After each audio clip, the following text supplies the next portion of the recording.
Yeah, I think more than signing the contract, the day that they offered it to me was kind of like, more of a bigger excitement than, actually signing it, because signing it, well, we kind of knew it was going to happen. But I remember it was at Jerez after the race, and I think Jen sat me down and just said, "Look, yeah, we want you to move up to the Premier class next year." And obviously I said yes, of course. It's my dream. And yeah, I remember driving back to the airport from Jerez, like just with the music blasting, just like just super ecstatic in the car. So yeah, definitely an emotional time, and a dream come true.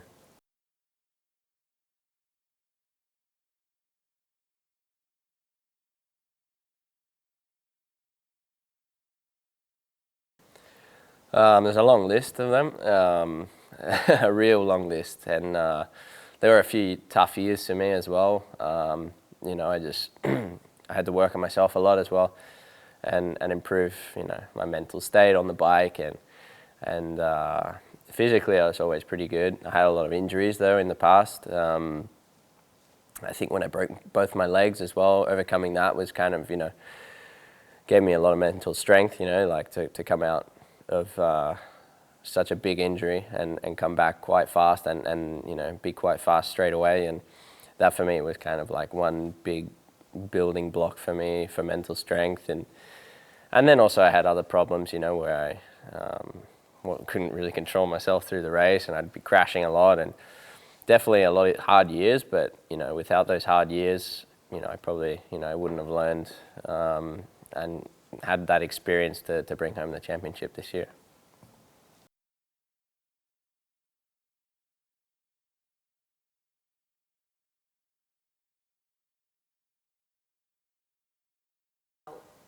Yeah, that was pretty crazy. I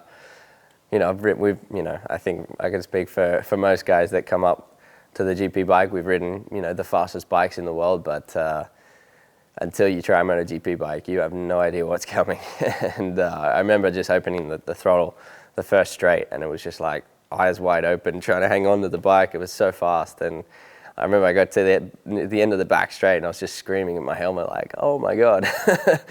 Oh my God. I was quite, shocked and surprised and adrenaline and having fun. It was just how fast the thing was. And more than anything, that shocked me.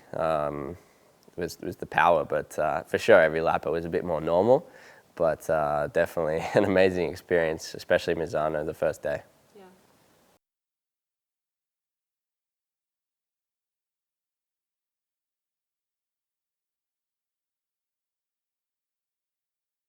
I think before we start the weekend, really sit down with the team and have a good plan and go through some data. That's probably a good start. Try to understand a bit what needs to be done at the track, what type of track it is, and then I think following other guys is probably going to help as well. And yeah, I mean the most we can do is kind of just prepare ourselves physically for these tracks, but in the end we got to do laps, and we got to understand the bike, and I'm sure after the test we'll get a better idea of what we need to do with the bike, and I'm sure arriving to these new tracks we will adapt what we've known in the past to the MotoGP bike. So I guess that just comes with experience and laps on the bike.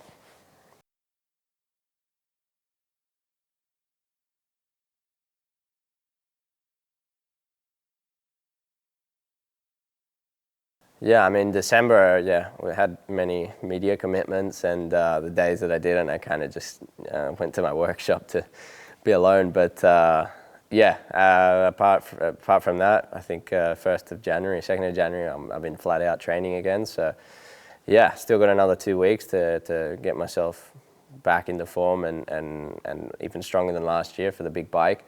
But yeah, the process has started, and this January month is a busy one for training. So I'm sure we'll be ready by Malaysia in 2 weeks.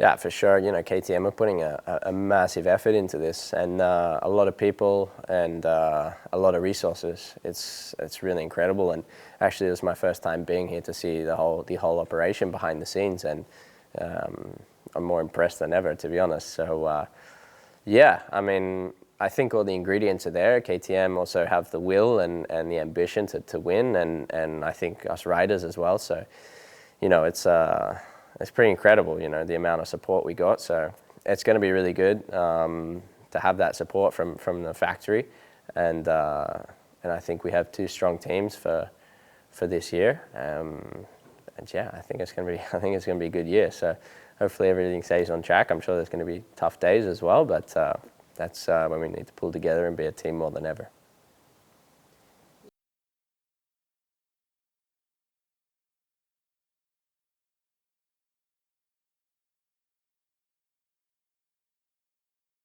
Yeah, you know, you you want to think that you're a good role model as well.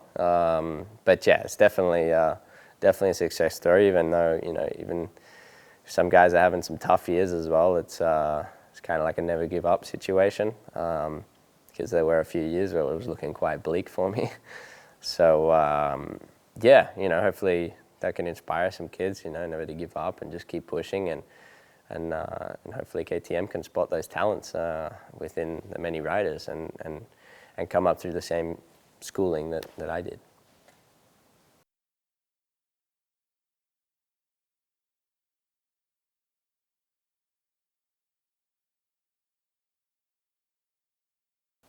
Yeah, 100%. I think that's probably, you know, our main goal is to try to fight for that title. It's going to be tough. There's a lot of good rookies coming up, and I know them very well from these years in Moto2. So yeah, it's going to be tough. We need to work hard. But yeah, ultimately that would be, you know, the goal is to try and fight for the Rookie of the Year. And basically just take it step by step, and these are fast bikes, so no injuries, and, you know, like I said, just stay calm and feet on the ground and step by step.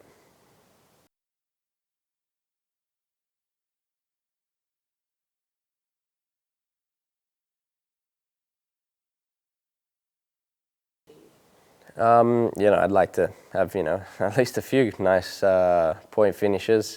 Be amazing if I could get a top 10 in some races.